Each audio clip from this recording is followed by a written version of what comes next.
السلام عليكم ورحمة الله وبركاته. إن الحمد لله نحمده ونصلي على رسوله الكريم. أما بعد، أعوذ بالله من الشيطان الرجيم. بسم الله الرحمن الرحيم. اقرأ باسم ربك الذي خلق. মহান আল্লাহ তাআলা বলেছেন, হে মানুষ সকল, পড়ো তোমরা প্রভুর নামে যিনি তোমাকে সৃষ্টি করেছেন। তারই ধারাবাহিকতায় আজকে আমরা আমাদের ষষ্ঠ ক্লাসে উপনীত হয়েছি। আজকে আমরা ষষ্ঠ ক্লাসে আমরা আলোচনা করব কিছু জমির নিয়ে, কিছু সর্বনাম নিয়ে আমরা আলোচনা করব। জমির গুলো হচ্ছে ইয়াজের ই, কাব জবর কা, কাবজের কি, হাফে সু, হালিফ জবর হা, নুন আলিফ জবর না। এগুলো শব্দের শেষে যোগ হবে এবং অর্থের পরিবর্তন হবে।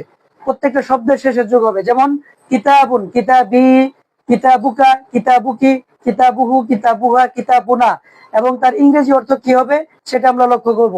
শুরুতে আমরা ইয়াজের ই লক্ষ্য করবো, যেটা যখন বাক্যের শেষে আসবে সেটা ইয়াজের ই হয়ে যাবে। যেমন কিতাবি, এরকম ই, এটার অর্থ হচ্ছে মাই। ইংরেজিতে যে কোনো শব্দে আমরা মাই যে ব্যবহার করি, মাই। এবং কা কি, কাব জবর কা, কাবজের কি, ইউর। হু, হাফেজ হু, হাফেজ হু, হা জবর হালিফ জবর, এটা দুটোটাই একই অর্থে, কিন্তু হাফেজ হু আরবিতে মুজাক্কারের জন্য ব্যবহার হবে, পুরুষদের ক্ষেত্রে ব্যবহার হবে। আর ইংরেজিতে হিজ পুরুষদের ক্ষেত্রে ব্যবহার হবে, মুজাক্কারের জন্য ব্যবহার হবে। আর আরবিতে হালিফ জবর হা, এটা মহিলাদের জন্য ব্যবহার হবে, পুরুষ লিঙ্গ বুঝাবে না, স্ত্রীলিঙ্গ বুঝাবে। ঠিক তদ্রুপ ইংরেজিতেও এটা হিয়ার বুঝাবে, HER, হিয়ার, মহিলাদের বুঝাবে, পুরুষ বুঝাবে না। আর নুন আলিফ জবর না আওর, এটা সবারই বুঝাবে, পুরুষ মহিলা সবাই। চলো আমরা মূল ক্লাসে চলে যাই।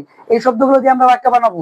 আমরা বাক্যের জন্য নিয়েছি আমাদের প্রথম যে ক্লাসে আমরা শিখেছি কিতাবুন কদিমুন, এ ওল্ড বুক, একটি পুরনো বই। সেই পুরনো শব্দকে নিয়ে আমরা আগাবো ইনশাল্লাহ, যেন আমাদের বুঝতে সমস্যা না হয়। তাহলে আমরা যোগ করি ইয়া কিতাবি, মাই বুক, কিতাবি, মাই বুক, কদিমুন, মাই বুক ইজ ওল্ড, কিতাবি কদিমুন, মাই বুক ইজ ওল্ড। এখন আমরা অন্য একটা শব্দ যোগ করি, কলামি কদিমুন, আমার কলমটি পুরনো, মাই পেন ইজ ওল্ড। অন্য একটা শব্দ যোগ করি, যেমন মিসবাহ অর্থ বাতি, মিসবাহি, মাই লাইট, মিসবাহি, মাই লাইট কদিমুন ইজ ওল্ড। এবার আমরা যে কোনো শব্দ যোগ করলে ইনশাল্লাহ আমাদের অর্থ পরিবর্তন হবে। এখান থেকে নিয়ে আমাদের যে শব্দটা প্রয়োজন সেই শব্দটা আমরা শব্দের শেষে যোগ করলে অর্থ ইনশাল্লাহ পরিবর্তন হবে। পরে আমরা আরেকটি শব্দে চলে যাই। এটা আমরা পড়ছিলাম বাক্যের শুরুতে যে এটা মাউসুফ, এটা সিফাত। আজকে আমরা সিফাত এর একাধিক করব, দুইটা সিফাত করব। যেমন কিতাবি, মাই বুক, কদিমুন, মাই বুক ইজ ওল্ড, ওয়া কাবীরুন, এন্ড বিগ। কিতাবি কদিমুন ওয়া কাবীরুন, একাধিক সিফাত বলা যাবে, একাধিক বিশেষণ বলা যাবে, বা একাধিক অ্যাডজেক্টিভও বানানো যাবে। কিতাবি কদিমুন ওয়া কাবীরুন, my book is old and big. এভাবে আমরা অন্য শব্দ বানাতে পারি। যেমন কুররাসাতি, আমার খাতা, কদিমাতুন ওয়া কাবীরাতুন, my notebook is old and big. এইভাবে ইনশাআল্লাহ শব্দ পরিবর্তন করে করে আমরা বিভিন্ন শব্দ বানাতে পারি। ঠিক তদ্রুপ ইয়ার জায়গায় যদি আমরা কা দেই তাহলে অর্থ পরিবর্তন হবে, অন্য শব্দ যোগ হবে। যেমন আবুকা রজুলুন তয়্যিবুন, তোমার বাবা একজন ভালো লোক।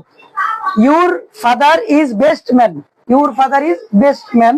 ঠিক তদ্রুপ এখানে যদি আমরা না যোগ করি আবু না, তাহলে হবে ইউর ফাদার, ইউর ফাদার।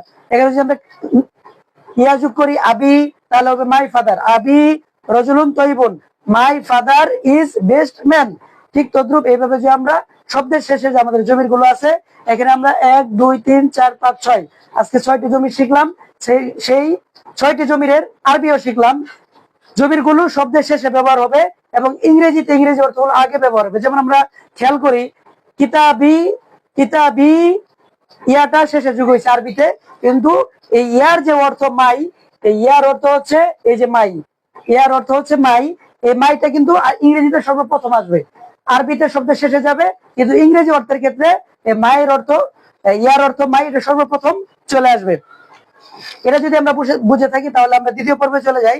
দ্বিতীয় পর্ব হচ্ছে নিজের কোনো কিছু বোঝাবে, নিজের জন্য। যেমন লামিয়াজের লি ফর মি, আমার জন্য, লামিয়াজের লি ফর মি, আমার জন্য। কাবজ লাম জবর লা, কাব জবর কা, লাকা ফর ইউর, ফর ইউর, লাকা ফর ইউর, লাকি ফর ইউর, কাবজের কি, মুয়ান্নাস হবে কাবজের কি।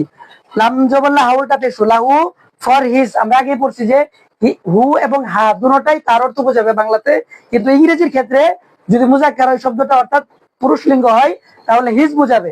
আর যদি স্ত্রীলিঙ্গ হয় তাহলে হিয়ার বোঝাবে। ঠিক তদ্রুপ আরবিতে যদি মুজাক্কার হয় তাহলে হু বোঝাবে, হাফেজ হু, হাউলটা পেশ হু। আর যদি মুয়ান্নাস হয় তাহলে হালিফ জবর হা বোঝাবে। যেমন লাম জবর লা, হাউলটা পেশ হু, লাহু ফর হিজ, লাম জবর লা, হালিফ জবর লাহা ফর হিয়ার। তাহলে আমরা এই শব্দ দিয়ে কয়েকটা বাক্য তৈরি করি, চলুন। লি কিতাবানি কদিমানি, আমরা যে গত ক্লাসে তাসনিয়ার ক্লাসটা শিখেছি, অর্থাৎ দ্বিবচন যেমন কিতাবানি কদিমানি, উররাসাতানি কদিমানি, এই ক্লাসগুলো আমরা শিখেছি। সেই ক্লাসে আমরা দেখি লি কিতাবানি কদিমানি, I have two new books, I have two new books.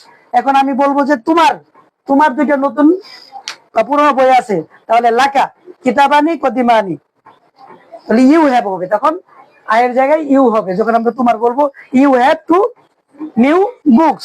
ঠিক এইভাবে ইনশাল্লাহ আমরা বিভিন্ন বাক্য পরিবর্তন করে, শব্দ পরিবর্তন করে আরবি এবং ইংরেজির মাঝে একটা সামঞ্জস্য রয়েছে, সেই সামঞ্জস্য তৈরি করে আমরা বিভিন্ন শব্দ শিখতে পারি আরবিতে এবং ইংরেজিতে। আল্লাহ তাআলা আমাদেরকে বোঝার তৌফিক দান করুক, আমিন।